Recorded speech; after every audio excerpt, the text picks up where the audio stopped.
नमस्कार साथियों, ई मित्रा YouTube channel पर आप पर बहुत बहुत स्वागत है। तो दोस्तों, आज के वीडियो हम आपको बताने वाले पीटीईटी का आप ऑनलाइन फॉर्म किस प्रकार से भर सकते हो। तो वीडियो के डिस्क्रिप्शन में इसकी ऑफिशियल लिंक दी है। जैसे ही आप उस लिंक पर क्लिक करेंगे तो आपके सामने इस प्रकार का इंटरफेस आता है। अब यदि आप अपना 4 ईयर्स का बीएड कोर्स करना चाहते हो तो आपको सिंपली रूप से इस पर क्लिक कर देना है। यदि 2 ईयर क्लिक करना चाहते हो बीएड कोर्स तो सिंपली रूप से आपको इस पर क्लिक कर देना होगा। तो वीडियो में आगे बढ़ने से पहले आपसे छोटा सा अनुरोध है, यदि आप राजस्थान पीटीईटी से संबद्ध बिल्कुल परीक्षा तक की जानकारी जानना चाहते हैं तो आप हमारे यूट्यूब चैनल को सब्सक्राइब करके बेल आइकन को प्रेस जरूर कर लें, जैसे आने वाला वीडियो का प्रत्येक नोटिफिकेशन आपके पास जरूर पहुंचे। तो साथियों, इस प्रकार का इंटरफेस आता है। अब जो आपको 2 ईयर या 4 ईयर का बीएड कोर्स करना, आपको सिंपली रूप से उस पर क्लिक कर देना। जैसे हम आपको बताते हैं 2 ईयर कोर्स के लिए, तो सिंपली इस रूप से आपको 2 ईयर कोर्स पर क्लिक कर देना होगा।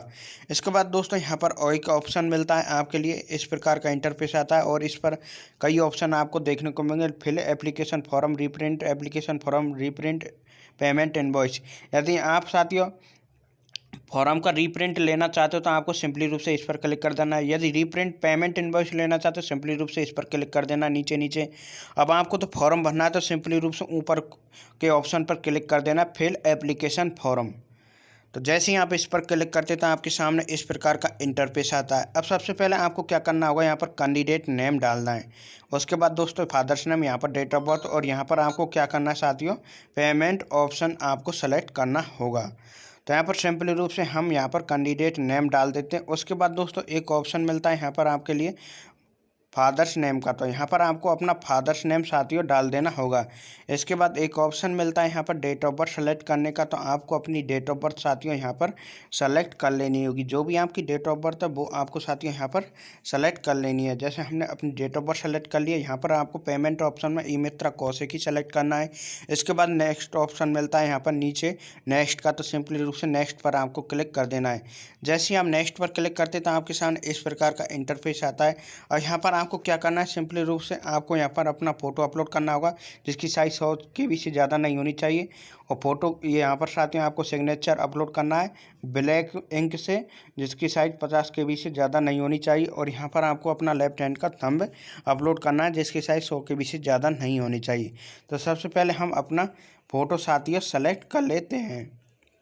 आपको भी अपना तो जैसे यहाँ फोटो सिग्नेचर अपलोड करते हैं और थंब अपलोड करते हैं तो आपके सामने इस प्रकार का इंटरफेस आता है। अब यहाँ पर आपको अपना फोटो दिखाई दे जाएगा, विद्यार्थी के आपके सिग्नेचर दिखाई दे जाएंगे, अंगूठे का निशान आपको देखने को मिल जाएगा। इसके बाद सिंपली रूप से क्या करना है, आपको नीचे चलना होगा। और नीचे चलने के बाद दोस्तों आपको यहाँ पर कैंडिडेट नेम आपको देखने को मिल जाएगा और यहाँ पर फादर्स नेम आपको देखने को मिल जाता है। अब यहाँ पर आपको साथियों अपना मदर्स नेम डाल देना होगा। जो भी आपका मदर्स नेम वो आपको डाल देना होगा। उसके बाद एक ऑप्शन मिलता है आपके लिए मेल या फीमेल, आपको यहाँ पर सेलेक्ट कर लेना है। तो यहाँ पर हम मेल सेलेक्ट कर लेते हैं। उसके बाद एक ऑप्शन मिलता है आपके लिए मैरिड अनमैरिड सेलेक्ट करने का। यदि आप मैरिड सेलेक्ट करते हैं तो आपको अपने पति पत्नी का नाम डालना होगा। तो यहाँ पर हम अनमैरिड सेलेक्ट कर लेते हैं। इसके बाद दोस्तों आपको थोड़ा नीचे चलना है। इसमें यदि आप मैरिड सेलेक्ट करते हैं तो आपको यहाँ पर अपने पति या पत्नी का नाम साथियों आपको यहाँ पर डालना होता है। इसके बाद सिंपली रूप से आपको नीचे चलना है और यहाँ पर एक ऑप्शन मिलता है आपके लिए स्टेट बोनाफाइड, यानी साथियों किस स्टेट से आपका साथियों मूल्यवान प्रमाण पत्र बना है वो आपको यहाँ पर सेलेक्ट कर लेना होगा। जो भी आपका स्टेट से बना है वो आपको यहाँ पर सेलेक्ट कर लेना है। इसके बाद एक ऑप्शन मिलता है स्टेट बोनाफाइड, किस जिले से आपका साथियों मूल्यवान प्रमाण पत्र बना है वो आपको साथियों यहाँ पर सेलेक्ट कर लेना होगा। इसके बाद आपको यहाँ पर आपको अपनी कैटेगरी सेलेक्ट कर लेनी है। जो भी आपकी कैटेगरी है वो आपको साथियों सेलेक्ट कर लेनी होगी। इसके बाद दोस्तों यहाँ पर एक ऑप्शन मिलता है माइनॉरिटी से।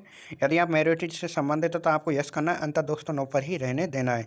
इसके बाद दोस्तों क्या आप इन क्षेत्रों से संबंधित है तो वो आपको साथियों देख लेना है। यदि आप हैं टाड़ा माड़ा या शहरिया से संबंधित है तो आपको इन पर किसी पर क्लिक कर देना है। यदि नहीं है तो दोस्तों आपको नॉन पर ही रहने देना है। इसके बाद दोस्तों यहाँ पर यदि आप मैरिड वगैरह सेलेक्ट करते हैं तो यहाँ पर यदि आप तलाकशुदा हैं तो आपको यहाँ पर क्लिक करना होता, और यहाँ पर विधवा है तो यहाँ पर भी आपको क्लिक करना होता है। यदि मैरिड सेलेक्ट करते तो ये ऑप्शन आपके लिए खुलते, तो आपने अनमैरिड सेलेक्ट किया इसलिए दोस्तों ये ऑप्शन ओपन नहीं हुए हैं।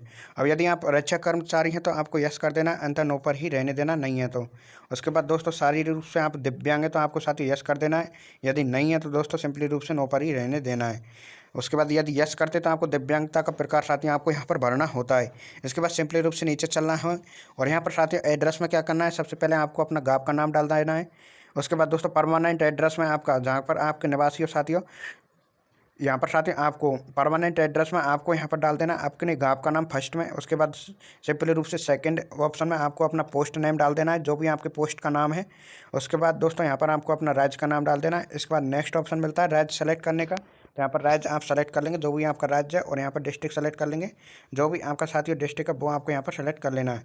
यहाँ पर आपको अपना पिन कोड डाल देना होगा। तो इस प्रकार से आप अपना परमानेंट एड्रेस में पहले गाँव का नाम, उसके बाद पोस्ट ऑफिस, राज्य, फिर जिला, उसके बाद में पिन कोड। अब दोस्तों आपका परमानेंट एड्रेस और कॉर्पोरेट एड्रेस दोनों समान है। तो साथियों इसी प्रकार से आपको सबसे पहले गाँव का नाम, उसके बाद पोस्ट ऑफिस, राज्य, फिर उसके बाद जिला, जिले के बाद पिन कोड के बाद आपको यहाँ पर आपको अपनी ईमेल आईडी डाल देनी है। फ़ोन नंबर वाले ऑप्शन को आपको खाली छोड़ देना है, इसमें कुछ नहीं भरना है। इसके बाद साथियों यहाँ पर एक ऑप्शन मिलता है मोबाइल नंबर डालने का। तो सिंपली रूप से आपको वो मोबाइल नंबर डालना है जो कि आपका चालू होना चाहिए, क्योंकि सारी अपडेट एग्जाम की आपको इसी मोबाइल नंबर पर मिलती रहेंगी।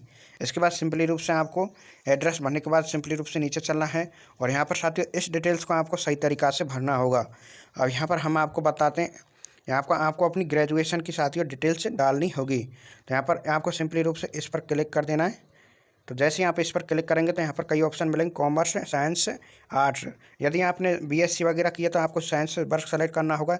यदि कॉमर्स से किया तो आपको कॉमर्स सेलेक्ट कर लेना है। यदि आर्ट्स से किया तो सिंपली रूप से आर्ट्स सेलेक्ट कर लेना है। तो हमने आर्ट्स से किया तो हम आर्ट्स सेलेक्ट कर लेते हैं।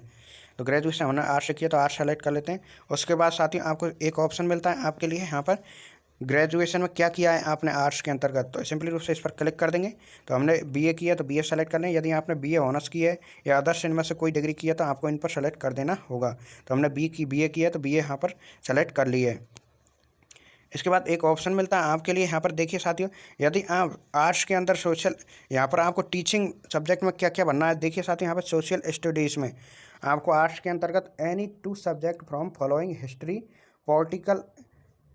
Political science, public admission, economics, geography, philosophy और फिजिक्सोलॉजी। तो आपको सिंपली रूप से आपको क्या करना है, यहाँ पर ये टीचिंग सब्जेक्ट दी हुई है, इनमें से साथियों किन्हीं 2 सब्जेक्ट आपको साथियों लेना होगा। इसके बाद सिविल्स में आप क्या क्या ले सकते हो, any 1 subject from following political science, public admission. तो इसके बाद साथियों आपको क्या करना है, सिंपली रूप से इसमें नीचे चलना होगा, और यहाँ पर साथियों एक ऑप्शन मिलता है यहाँ पर ग्रेजुएशन सब्जेक्ट। तो ग्रेजुएशन में कौन कौन सी सब्जेक्ट थी वो आपको सेलेक्ट कर लेना है। तो हमारे पास पहली सब्जेक्ट थी ग्रेजुएशन के अंतर्गत बीए में हिंदी थी, उसके बाद हिस्ट्री थी हमारे पास, इसके बाद थर्ड सब्जेक्ट थी हमारे पास साथियों पॉलिटिकल साइंस। और यदि आप अपनी एमए की डिटेल्स देना चाहते हो साथियों पोस्ट ग्रेजुएशन की तो आप दे सकते हो, वरना इस कॉलम को आप खाली छोड़ सकते हो।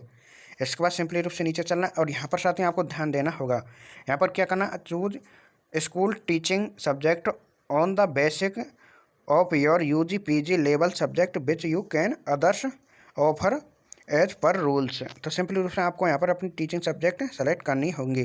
तो जैसे हमारे पास साथियों ग्रेजुएशन में हमारे पास पॉलिटिकल साइंस था, तो यहाँ पर हम पहली टीचिंग सब्जेक्ट के अंतर्गत साथियों सिंपली रूप से हम सोशल स्टडीज़ सेलेक्ट कर लेते हैं। उसके बाद साथियों देखिए यहाँ पर सोशल स्टडीज़ इसलिए सेलेक्ट किया है क्योंकि हमारे पास ग्रेजुएशन के अंतर्गत साथियों पॉलिटिकल साइंस था, तो जो कि साथियों यहाँ पर देखिए सब्जेक्ट में दिया हुआ है। अब दूसरी टीचिंग सब्जेक्ट हम सिविल सेलेक्ट कर लेते हैं। तो हम साथियों यहाँ पर दूसरी टीचिंग सब्जेक्ट में साथियों सिविल सेलेक्ट कर लेते हैं। उसके बाद दोस्तों यहाँ पर क्योंकि हमने सिविल इसलिए सेलेक्ट किया है, यहाँ पर देखिए साथियों सिविल यानी ग्रेजुएशन के अंतर्गत हम पर पॉलिटिकल साइंस था, इसलिए हमने साथियों सिविल सेलेक्ट किए है। तो आप भी साथियों आपके पास ये सब्जेक्ट होंगी ग्रेजुएशन के अंतर्गत, उसके हिसाब से आपको सोशल स्टडीज सेलेक्ट कर लेना है, और एक साथियों आपको सिविल्स सेलेक्ट कर लेना होगा टीचिंग सब्जेक्ट के अंतर्गत। तो ये साथियों आपको यहाँ पर फर्स्ट में आपको सोशल स्टडीज सेलेक्ट कर लेना है, उसके बाद सेकंड में आपको सिविल सेलेक्ट कर लेना है, और थर्ड में आपकी एक ग्रेजुएशन सब्जेक्ट आपको भर देनी है। जो ग्रेजुएशन के अंतर्गत आपके पास सब्जेक्ट थी वो आपको एक भर देनी है। यदि हमारे पास हिंदी पॉलिटिकल हिस्ट्री थी तो हम इसमें से एक हिंदी सेलेक्ट कर लेते हैं। उसके बाद फोर्थ कॉलम को आपको रहने देना, सब्जेक्ट 4 को आपको रहने देना होगा। इसके बाद सिंपली रूप से आपको नीचे चलना है, यहाँ पर आपको अपनी पारिवारिक आय लिखनी होगी, कितनी आपकी पारिवारिक आय। तो यहाँ पर हम अपनी पारिवारिक आय दे देते हैं 2 लाख के मध्य। तो इसके बाद यहाँ पर आपको पहला एग्जामिनेशन जिला सेलेक्ट करना होगा, सेकंड एग्जामिनेशन जिला आपको साथियों सेलेक्ट कर देना है। तो यहाँ पर एग्जामिनेशन सेंटर सेलेक्ट करने के बाद यहाँ पर एक ऑप्शन मिलता है यहाँ पर साथियों सबसे पहले 10th की डिटेल्स आपको डाल देनी होगी। यहाँ पर बोर्ड का नाम डाल देना है, पासिंग ईयर, इसके बाद मैक्सिमम मार्क कितने थे, कितने प्राप्त किए, और परसेंटेज ऑटोमेटिक निकल कर आता है। इसी प्रकार 12th की डिटेल्स, बीए की डिटेल्स, यदि एमए वगैरह कर रखी तो उसकी डिटेल्स आपको डाल देनी है। तो यहाँ पर हम पहले 10th की डिटेल्स डाल देते हैं। यहाँ पर हमने की है board of secondary education Rajasthan से, कब पास की हमने 2012 में पास किए। और हमने कितने मार्क्स थे हमारे 600 टोटल मार्क्स का पूर्णांक था और कितने प्राप्त किए 362 और परसेंटेज ऑटोमेटिक साथियों निकल कर आ गई। इसके बाद इसी प्रकार 12th की डिटेल्स आपको सेलेक्ट कर देनी है, बोर्ड का नेम सेलेक्ट कर देना है और यहाँ पर कब पास की वो आपको सेलेक्ट कर देनी है और यहाँ पर कितने आपके टोटल मार्क्स थे 550 थे हमारे, तो और कितने प्राप्त किए 350 प्राप्त किए और कितनी इतनी परसेंटेज आपकी ऑटोमेटिक निकल कर आ जाती है। इसी प्रकार आपको ग्रेजुएशन की डिटेल डाल दी है। यहाँ पर सबसे पहले आपको स्टेटस सेलेक्ट करना है। यदि आप अपेयरिंग चल रही है आपकी ग्रेजुएशन तो अपेयरिंग पर क्लिक कर देना है। यदि आपकी पास है, यदि आपने संपूर्ण रूप से पास किए हुए, यदि आपकी ग्रेजुएशन चली रही है अभी से आप बीए कर रहे हैं तो वो आपको सेलेक्ट कर देना है अपेयरिंग पर क्लिक करके। तो हमारी संपूर्ण रूप से क्लियर है इसलिए हमने पास पर क्लिक कर दिया है। और नेक्स्ट ऑप्शन मिलता है आपके बीए ऑटोमेटिक यहाँ पर ऑप्शनल रहेगा। इसके बाद आपको यूनिवर्सिटी सेलेक्ट करने का ऑप्शन मिलेगा। जैसे हमने यूनिवर्सिटी ऑफ कोटा से पास किया तो हमने यूओ को सेलेक्ट कर लिया है। इसके बाद एक ऑप्शन मिलता है आपके लिए साथ यहाँ पर कब पास की वो आपको यहाँ पर सेलेक्ट कर देनी है, कितने का पूर्णांक था और कितने आपने प्राप्त किए, आपकी परसेंटेज ऑटोमेटिक निकल कर आ जाएगी। यदि आप पोस्ट ग्रेजुएशन की डिटेल्स डालना चाहते हो तो डाल सकते हो, वरना आपको इसको रहने देना है। इसके बाद दोस्तों आपको सिंपल रूप से एक ऑप्शन मिलता है सत्यापन करने का, तो सिंपली रूप से इस बॉक्स पर आपको क्लिक कर देना है और सेव एंड प्रोसेस पर सिंपली रूप से आगे बढ़ देना होगा। तो एक बार आपको अपनी संपूर्ण डिटेल्स साथियों देख लेनी होगी, किसी प्रकार की गलती आपसे साथियों नहीं हो जाए, इसलिए संपूर्ण डिटेल्स को आपको एक बार देख लेना है। तो आपको सिंपली रूप से क्या करना है, आगे चलना है सेव एंड प्रोसेस पर क्लिक करके। तो यहाँ पर choose your post graduation not applicable appearing, तो आपको इस पर क्या करना है साथियों। तो यहाँ पर हम सेलेक्ट कर लेते हैं। एक बार इन्होंने डिटेल्स मांगी है कि मतलब आपने किया या नहीं किया पोस्ट ग्रेजुएशन, तो यहाँ पर सिंपली रूप से क्या करना है आपको, यदि आपने ग्रेजुएशन पोस्ट ग्रेजुएशन चल रही है तो आपको इस पर क्लिक कर देना है। यदि की हुए तो आपको पास पर क्लिक कर देना। यदि आपने पोस्ट ग्रेजुएशन नहीं की है तो आपको सिंपली रूप से नॉट एप्लीकेबल पर क्लिक कर देना है। तो हमने पोस्ट ग्रेजुएशन की कोई डिग्री वगैरह नहीं की हुई है तो हम नॉट एप्लीकेबल पर क्लिक कर देते हैं। यदि की है तो आपको उसकी डिटेल्स डाल देनी है और सेव एंड प्रोसेस पर साथ ही सिंपली रूप से क्लिक कर देना है। तो इस प्रकार का ऑप्शन आता है और वेरीफाई पर आपको क्लिक कर देना, ओके पर। जैसे यहाँ पर इस पर क्लिक करते तो आपके सामने आपके आगे की प्रोसेस साथियों ओपन हो जाएगी। वेरीफाई पर आपको क्लिक कर देना होगा, यहाँ पर एक ऑप्शन मिलता है, इस पर आपको क्लिक कर देना है तो आगे की प्रोसेस आपकी साथियों ओपन हो जाती है। अब यहाँ पर साथियों कई ऑप्शंस मिलते हैं आपके लिए। यदि आप इस पेमेंट इनवॉइस का साथियों पेमेंट इनवॉइस का यदि प्रिंट लेना चाहते हो तो सिंपली रूप से आपको पेमेंट इनवॉइस की प्रिंट ले लेनी है। यदि लेना चाहते हो तो यहाँ पर ये ऑप्शन मिलता है पेमेंट इनवॉइस की प्रिंट लेने का, तो सिंपली रूप से आप इस पर क्लिक करके इसकी साथियों PDF भी ले सकते हो। तो यहाँ पर आपकी डिटेल्स वगैरह साथियों जैसे name, father's name, date of birth वगैरह आपकी देखने को मिल जाएगी और यहाँ पर ये सब्जेक्ट मिल जाएंगे ग्रेजुएशन के और टीचिंग सब्जेक्ट के आपके देखने को मिल जाएंगे। इसके बाद साथियों आपको क्या करना है, सिंपली रूप से पेमेंट करना है। ये चालान नंबर रहा साथियों आपका, रीप्रिंट फॉर्म करने के लिए आपको ये चालान नंबर ध्यान रखना होगा, इसलिए आप इसकी क्लिक हेयर टू प्रिंट पर जाकर आपको इसकी एक प्रिंट ले लेनी होगी। अब आपको क्या करना, पेमेंट, तभी दोस्तों आपका एप्लीकेशन नंबर मिलेगा। तो सिंपली रूप से यहाँ पर एक ऑप्शन मिला pay online, be now expect online payments make a payment, simply रूप से आपको इस पर क्लिक कर देना है। जैसे आप इस पर क्लिक करते तो आपके सामने इस प्रकार का इंटरफेस आता है। अब आपको क्या करना है, यहाँ पर एक ऑप्शन मिलता है एडवांस का, तो सिंपली रूप से एडवांस पर आपको क्लिक कर देना होगा। जैसे यहाँ पर एडवांस पर क्लिक करते तो आपके सामने एक वेबसाइट यहाँ पर मिलती है आपको, तो इस पर साथियों आपको सिंपली रूप से क्लिक कर देना होगा। जैसे आप इस पर क्लिक करते तो आपको सिंपली रूप से कंटिन्यू पर क्लिक कर देना है। तो जैसे आप कंटिन्यू पर क्लिक करते तो साथियों आपके सामने कुछ इस प्रकार का इंटरफेस आपको देखने को मिलता है। तो यहाँ पर इस प्रकार का इंटरफेस आपको देखने को मिलेगा। तो साथियों यदि आप यहाँ पर देखिए कई ऑप्शन मिलेंगे आपके लिए। यहाँ पर पेमेंट आपका कितना है, 500 रुपये, ST/SC से अप्लाई किया 500 रुपये यहाँ पर फीस आपकी ऑटोमेटिक देखने को मिल जाएगी। और यहाँ पर यदि आप पेमेंट डेबिट कार्ड या क्रेडिट कार्ड के माध्यम से करना चाहते हो सिंपली रूप से आपको इस पर क्लिक कर देना है। तो जैसे ही आप इस पर क्लिक कर देंगे तो यहाँ पर आपको card number, expiry date, CVV डालनी है। उसके बाद सेव पर क्लिक कर देना, पे पर ऑनलाइन पर आपको क्लिक कर देना होगा। तो आपके रजिस्टर्ड मोबाइल नंबर पर आपका एक OTP जाएगा, वो OTP डाल देना है और आपका पेमेंट कट जाएगा। साथ ही आपका एप्लीकेशन नंबर मिल जाएगा, आप अपना फॉर्म की प्रिंट ले सकते हो। अब इसके बाद साथ ही आपको क्या करना है, सिंपली रूप से बैक आना है। यदि आप इनके माध्यम से पेमेंट नहीं करना चाहते तो दोबारा से आपको मेक ए पेमेंट पर क्लिक कर देना है। तो जैसे ही आप दोस्तों इस मेक ए पेमेंट पर दोबारा से क्लिक करते तो यहाँ पर आपको जैसे एक तो डेबिट कार्ड क्रेडिट कार्ड का ऑप्शन मिला था और एक मिला था साथ ही यहाँ पे नीचे की साइड एक UPI का भी ऑप्शन मिला था। UPI का मतलब क्या होता है साथियों, यदि आप फ़ोनपे, पेटीएम वगैरह से पेमेंट करना चाहते तो उसके माध्यम से भी कर सकते हो। और एक मिलेगा आपके साथ ये लिए नेट बैंकिंग का, तो नेट बैंकिंग के माध्यम से आप इसका पेमेंट कर सकते हो। एक बार हमने बैक ले दिया इसलिए साइड अब इसकी साइड चल नहीं सकती दोबारा। तो इस प्रकार से साथियों आप अपना ऑनलाइन फॉर्म साथियों भर सकते हो। और आपको प्रिंट किस प्रकार से लेना है, रीप्रिंट का एक ऑप्शन बताया था आपको फर्स्ट में हमने, वहाँ से जाकर आप इसकी साथियों प्रिंट ले सकते हो। यदि नहीं आती प्रिंट तो दोस्तों आपको एक दिन का वेट कर लेना है, उसके बाद साथियों आपकी प्रिंट निकल जाएगी। आपको चालान नंबर का आपको ध्यान रखना होगा, एप्लीकेशन नंबर का।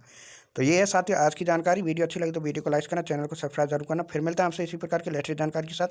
जब तक के लिए नमस्कार, जय हिंद, जय भारत। और किसी प्रकार की समस्या आती है तो आप हमें कमेंट बॉक्स में जरूर बताएं, जिससे आपकी समस्या का समाधान किया जा सके।